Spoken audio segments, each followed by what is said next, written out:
Why won't you ride the Mercedes-Benz I gave you?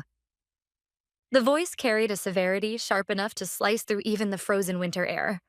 The owner of that voice was my grandfather. The rear window of his car slid open, and he stared straight at me. The formula milk for my son, Ethan, was almost gone. That was the only reason I was standing outside in the bitter cold.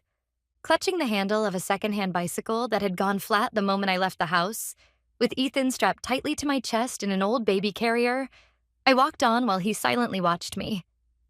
My husband was overseas, serving as a U.S. military soldier. During that time, I was living at my parents' house, where my parents and younger sister stayed. But that place was never truly mine. My independence was systematically stripped away, and everything, from how I raised my son to every single action I took, was placed under my family's control. The most cruel symbol of that domination was the car. It was a silver Mercedes-Benz my grandfather had given me to celebrate both my marriage and Ethan's birth. I was never once allowed to even touch the keys to that brand new car. You've just become a mother and you're exhausted. It makes more sense for your sister to use it so the car doesn't go to waste. That was what my parents said. And all I was given was an old bicycle. My grandfather's sudden appearance was completely unexpected. He seemed to understand everything before I even put it into words. His eyes moved back and forth between my utterly worn-out expression, his great-grandson in my arms, and the shabby bicycle beside me. In response to his question, I answered in a trembling voice. That was my first act of resistance. I only have this bicycle. Mary is the one driving the Mercedes. Those words changed everything. The expression vanished from my grandfather's face, and I could see a deep fury settle into his eyes. Without saying a word, he simply signaled to the driver with a gesture. The car door was opened. It was the first door leading me out of this hopeless situation. From that moment on, my counterattack, and ours, began. This is the record of my fight, alongside my son, to reclaim everything that was taken from us. As I sank into the back seat of my grandfather's car, warm air enveloped my frozen body. Ethan slept peacefully in my arms, breathing softly. Simply being physically cut off from the freezing world outside made me struggle to hold back tears. The bicycle was left behind in the snow, as if symbolizing my past self. My grandfather did not ask anything right away. As the car began to move quietly, he merely gazed at my profile in silence. That silence felt heavier than any interrogation. Eventually, he spoke. "Olivia, this isn't just about the Mercedes, is it?" Those words pierced deep into my heart. Fear resurfaced. I knew better than anyone the consequences of defying my parents and my sister. They had labeled me as ungrateful and mentally unstable and had even reported that to my husband. If I told the truth, they might try to take Ethan away from me as well. But my grandfather's eyes seemed to see straight through my hesitation. His gaze shifted to Ethan in my arms. That tiny presence gave me the final courage I needed. This child's future must never be ruled by that house. "Grandpa, this is not merely a family issue. This is a crime." I said it not in a trembling voice, but in a calm, steady, and unwavering tone. I relayed only the facts, concisely and without embellishment. The Mercedes that had been taken from me, the mail that was being managed without my consent, and the series of suspicious withdrawals from my personal bank account that I had maintained since before I was married. I had been told that, since I was still recovering poorly after childbirth, my mother would handle shopping and daily errands, and so I had entrusted her with my card, but the amounts being withdrawn were far too large to be considered normal living expenses. As I spoke, my voice gradually regained its strength. Each individual fact forced me to recognize just how abnormal my situation truly was. My grandfather listened silently until the very end. When I finished speaking, he said just one thing to the driver: "Head to the police station." His voice was as cold as ice, filled with an unshakable resolve. "Grandpa, please wait." I found myself shouting before I could stop. Wouldn't be too much. What would happen to... No matter what they had done to me, the fear of accusing my own blood-related family took control of me. My grandfather firmly grasped my hand. "Olivia, listen carefully. They are using the word family as a shield while stealing the future of you and Ethan.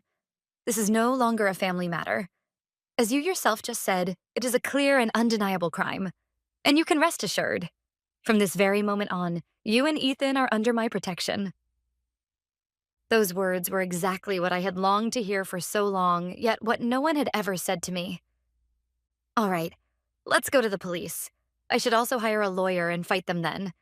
Please, won't you help me? It was not a plea. It was a declaration of my resolve, addressed to a partner who would fight alongside me. My grandfather looked at me in surprise, and then a proud smile slowly formed at the corner of his mouth. That's my granddaughter. Of course, I will use every means at my disposal. The moment I heard those words, something that had been tightly wound inside me finally snapped, and a single tear traced its way down my cheek. It was the final tear of weakness I would shed in this story, and at the same time, the first tear of our counterattack. Never before had a place like a police station felt so intimidating. If my grandfather had not been beside me, I might have turned back at the entrance. When the car stopped in the parking lot, my grandfather told me, "Wait here for a moment," and made a single brief call on his smartphone. His profile bore the face of a cold, ruthless negotiator, the same man who had become a billionaire in the business world. "Olivia, there is nothing to fear. The person I just spoke with on the phone is your lawyer. He will support all of our actions from the legal side." Those words gave me a sense of reassurance, as if I had been handed an invisible shield.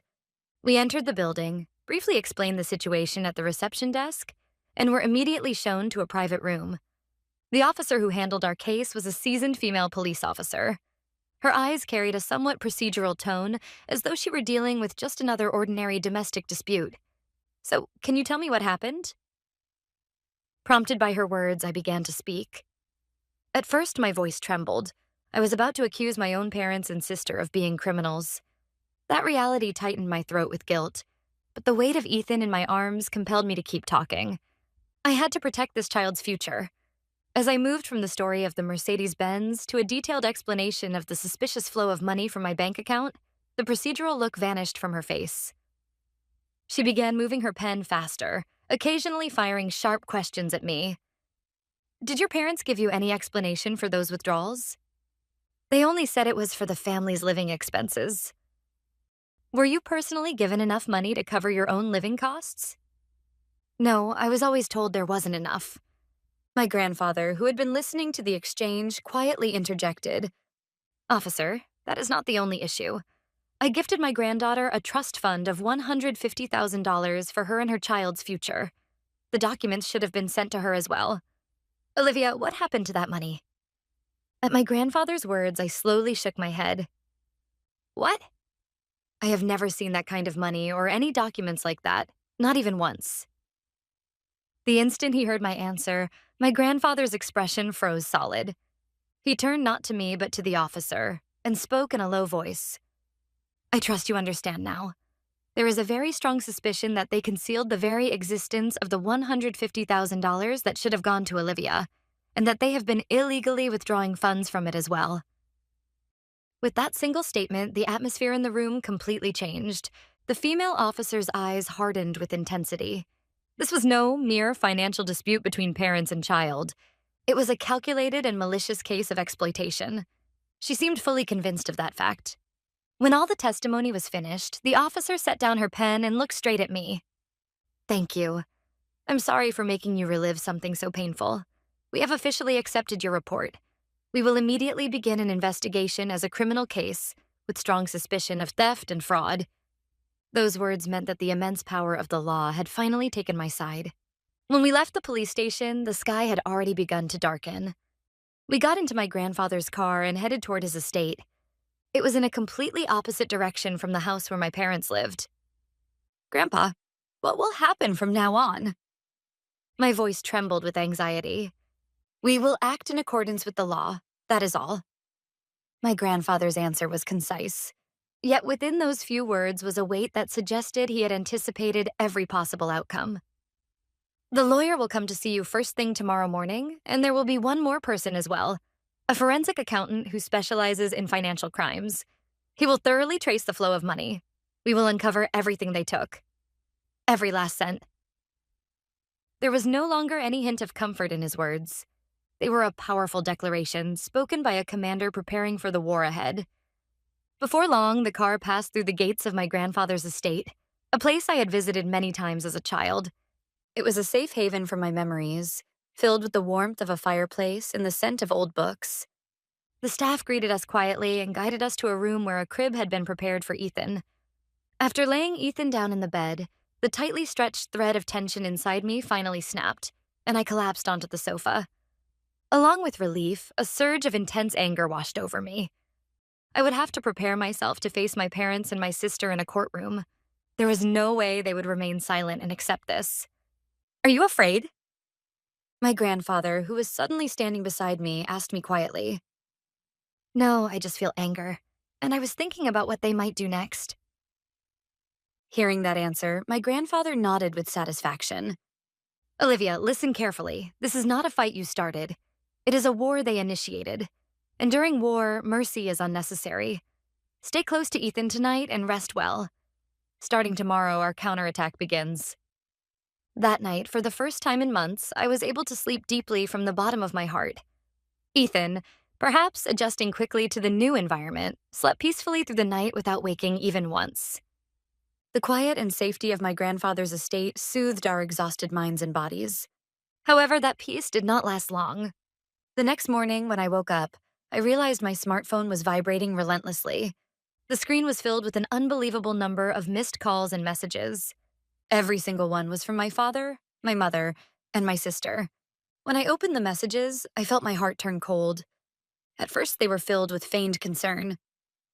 "Olivia, where are you? Is Ethan okay? Don't disappear without saying anything. You're making us worry."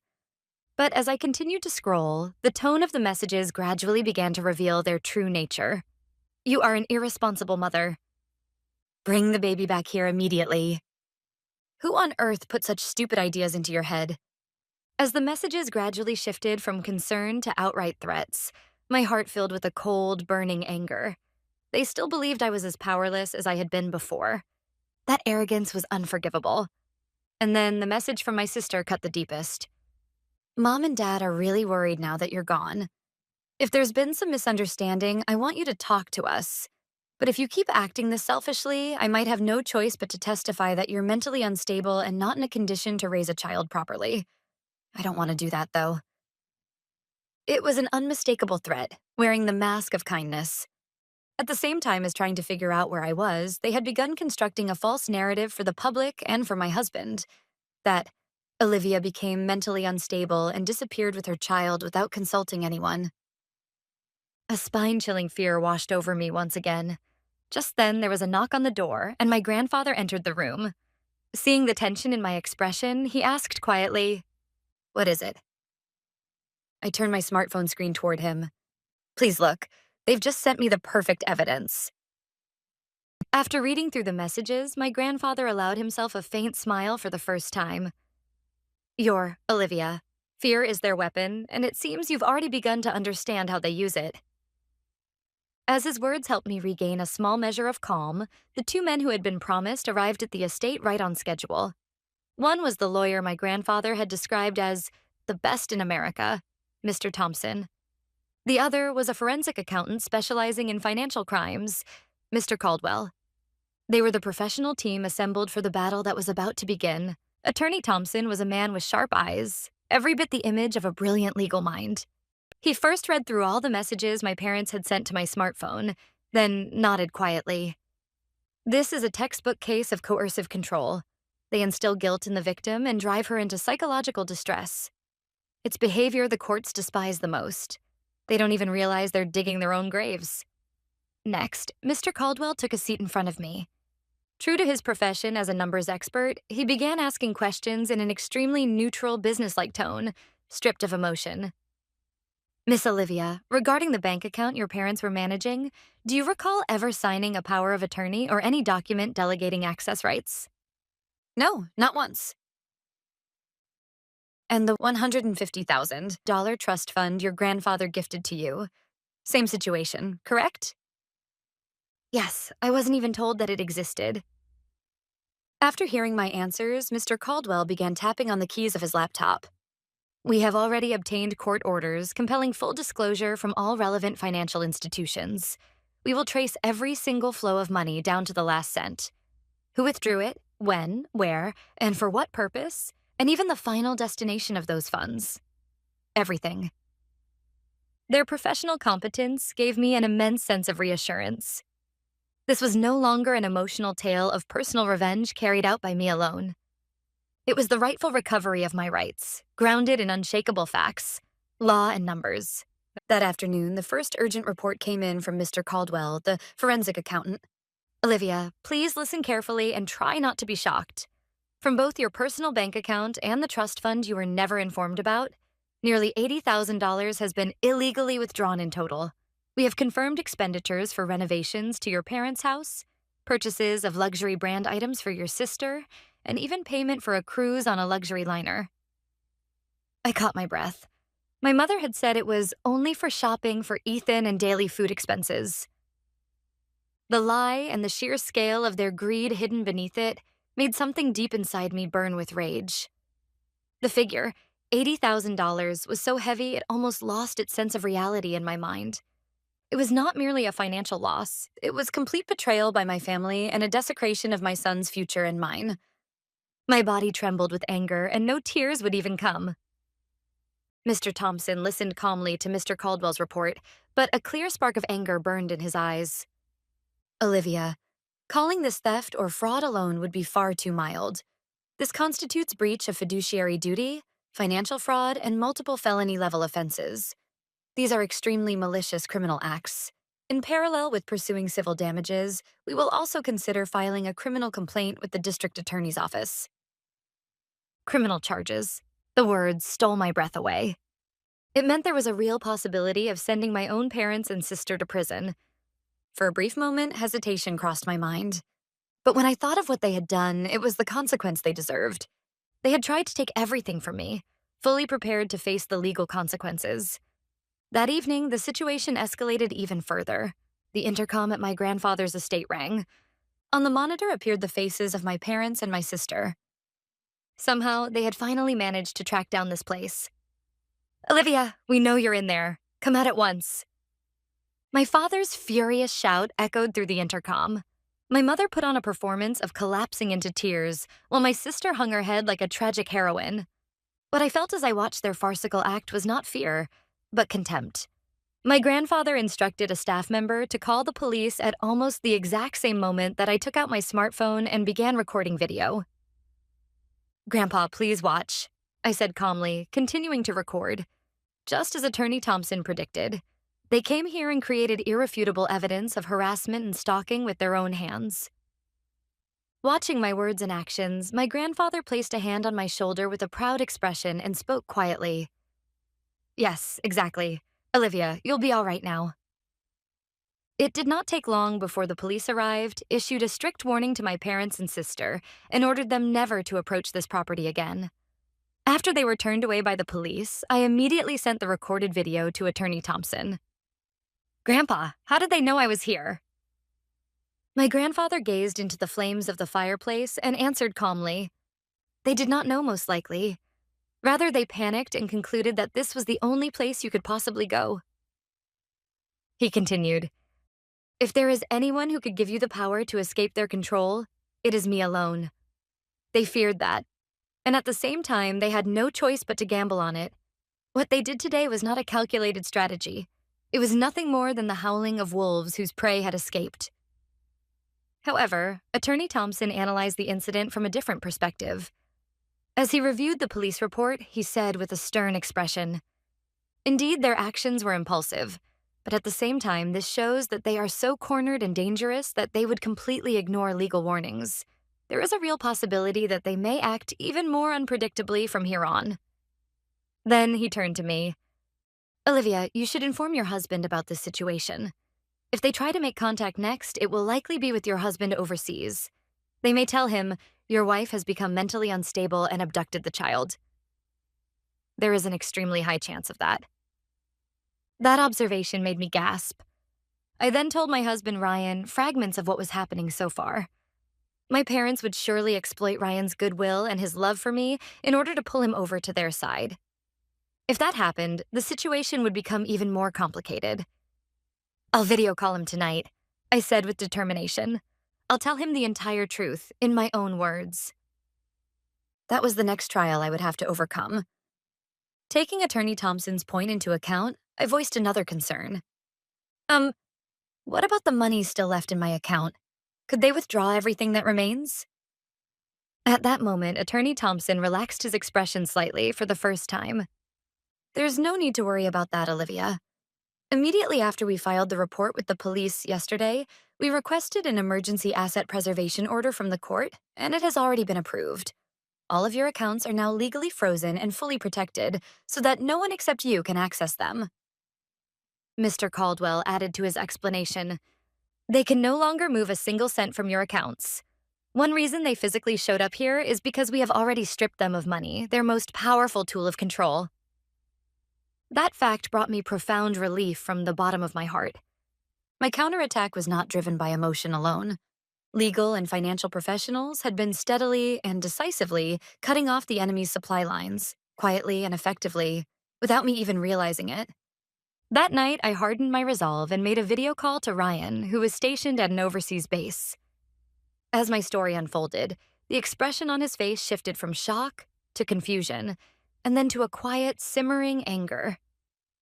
Wait, Olivia. Ryan hesitated once, visibly conflicted. Your mother told me you were just a little unstable from postpartum exhaustion. Ryan, listen. I cut him off and told him the facts that Mr. Caldwell had uncovered. They used $50,000 from my account to pay their loans and credit card bills. This isn't some exhaustion-induced delusion. These are facts a forensic accountant confirmed. After a long silence, Ryan let out a deep breath. What settled in his eyes then was not doubt toward me, but a cold anger toward those who had tried to deceive us. That's unforgivable. They lied to me too. He spoke in the calm, steady voice of a soldier. So what can I do? Those words saved me. He believed me. You believe me? Of course, Olivia. You're my wife, and what they did is beyond unacceptable. His voice remained calm and strong, unmistakably that of a soldier. I'll act immediately. I'll consult the military legal office and request every form of support we can provide. And please give my regards to your grandfather. Tell him I'm grateful for protecting you and Ethan. After ending the call, I stared straight into the darkness beyond the window. I was no longer afraid of anything.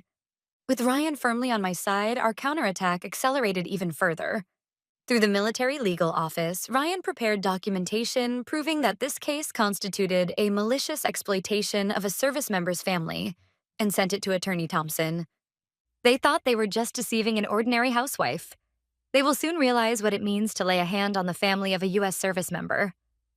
That documentation became a powerful weapon, reinforcing the legitimacy of our case in court. From the following day onward, our counterattack entered a new phase. Under Attorney Thompson's command, preparations for a decisive victory in court began in earnest, as evidence was systematically assembled piece by piece. In addition, his team uncovered another decisive piece of evidence. It was an official legal document created when my grandfather gave me $150,000 as a lifetime gift. That document clearly stated that the purpose of the funds was for Olivia herself and for the education and future of her child. My parents' actions were an unmistakable violation of that trust agreement. This is irrefutable, perfect evidence, Thompson said confidently while holding the document in his hands. In court, they will have no choice but to admit that they engaged in deliberate fraudulent conduct. Day by day, each newly reported piece of evidence amplified my anger, while at the same time bringing me a strange sense of calm. This was no longer an emotional family dispute. It was a legal process in which each piece of evidence objectively proved their crimes. Step by step, we closed in on them. The flow of money, legal documents, police reports, and military support. The castle of lies they had built was on the verge of collapse. On the day all the evidence was finally assembled, Attorney Thompson summoned my grandfather and me to his office. On the table stood towering stacks of thick files. They were a symbol of our quiet fury. Everything is ready, he said as he picked up one of the files. This is the final draft of the complaint to be filed with the district court. It seeks damages, the return of all assets that were unlawfully withdrawn, and a permanent restraining order against your parents and your sister. He continued, the moment this complaint is accepted and served on them, the real battle begins. There is no turning back. Olivia, I need to confirm your final decision. I did not hesitate for even a second in response to that question. What came to mind was the despair I felt on that freezing day, walking down the road while holding Ethan in my arms. I never want to experience that again, and I will never let my son experience it either. Please proceed. I will fight. A few days later, the complaint was formally accepted and sent to my parents' home by a court officer. That single sheet of paper drove a deep crack into the walls of control they had built. And then came the day of destiny, when I stood before the courthouse together with my grandfather. I had entrusted Ethan to a reliable babysitter. Beyond the heavy doors lay the place where I would sever ties with my past. Taking a deep breath, we stepped inside. Inside the courtroom, I saw my parents and my sister's faces for the first time in a long while. They were accompanied by their lawyer, but the arrogance they once wore so openly was gone. In its place were exhaustion and unmistakable anxiety. When our eyes met, they awkwardly looked away. Seeing that, I knew it for certain. The balance of power had already reversed, starting from that very day. Soon the judge entered, and the courtroom was enveloped in silence. My heart was pounding violently, yet strangely, I felt no fear. The calm and resolute profile of my grandfather seated beside me gave me courage. Attorney Thompson stood and quietly opened his argument. The final act of our counterattack had begun. Attorney Thompson's presentation of evidence was flawless. My mother's recorded voicemail messages, in which her tone abruptly changed, and the detailed reports tracing the flow of money exposed their lies one after another. The defense claims that these expenditures were for family living expenses. Attorney Thompson pointed to the statements displayed on the screen with a laser pointer. However, what is listed here is a luxury brand handbag purchased by the younger sister, $5,000. And here, a luxury cruise vacation enjoyed by the parents, $10,000. Are these truly living expenses that should be used instead of supporting a daughter caring for a newborn? A loud murmur rippled through the gallery. My sister covered her face, and my father's lips trembled in humiliation. The defense attorney attempted one last resistance. Wasn't the plaintiff in a mentally unstable condition at the time due to postpartum depression? Is it not possible that she harbored delusions that led her to view her parents negatively? At that insulting question, a stir ran through the courtroom. I looked straight at him and answered clearly through the microphone. No. It is true that I was unstable. However, the cause was not postpartum depression. It was the result of constant psychological and financial control imposed by your clients. When a person's dignity is stripped away day after day, anyone would become unstable. Then, from the witness stand, I fixed my gaze directly on the three people seated at the defendant's table. I believed you were my family, but you betrayed that trust. I pointed to the report on the screen showing the flow of money. Here is the payment record for a $5,000 luxury brand bag purchased by Mary. On that very day, I told my mother that I didn't have enough money for Ethan's formula, and I was scolded and told it was because I wasted too much. On the day you departed for a $10,000 cruise, I was walking down a freezing road, pushing a bicycle with a flat tire. I continued. What you took from me was not just money. You took the confidence and dignity I should have had as a mother and as a human being. You treated me like a powerless, incapable child and tried to convince me that controlling everything was a love. I paused there and looked each of them in the eye. But that is not love. It is control and it is exploitation. I am not your property, I declared clearly. I am no longer afraid of you. Here, today, I sever ties with our past. There is no longer any place for you in our future. When my words ended, the courtroom was enveloped in complete silence, and my father quietly began to cry. Those were the tears that marked the end of his control. When my testimony concluded, the courtroom fell silent as if water had been poured over it. The defense attorney attempted to offer some form of rebuttal, but his words were weak and no longer reached anyone's heart. Before the overwhelming light of truth, every lie could only retreat into the shadows. With all proceedings concluded, the judge quietly opened his mouth. His voice was solemn and devoid of any emotion. After reviewing all evidence presented, this court renders the following judgment. The judge first addressed the flow of money. The court finds it clear that the defendants unlawfully withdrew a total of nearly $80,000 from the plaintiff's accounts and used it for their own purposes. Accordingly, the defendants are ordered to compensate the plaintiff for the full amount unlawfully withdrawn, together with applicable interest for delay. Next, the Mercedes-Benz. The court also finds that the defendants unlawfully possessed the vehicle gifted to the plaintiff by her grandfather. The vehicle shall be returned to the plaintiff immediately. Finally, the judge fixed my parents and my sister with a stern gaze.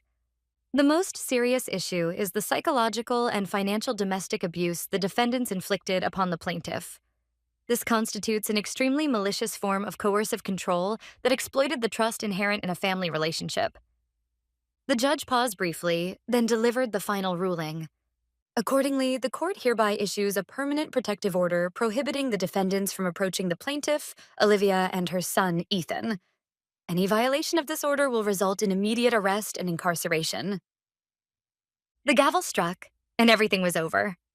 I tightly grasped my grandfather's hand as he sat beside me. Then I exhaled deeply and slowly.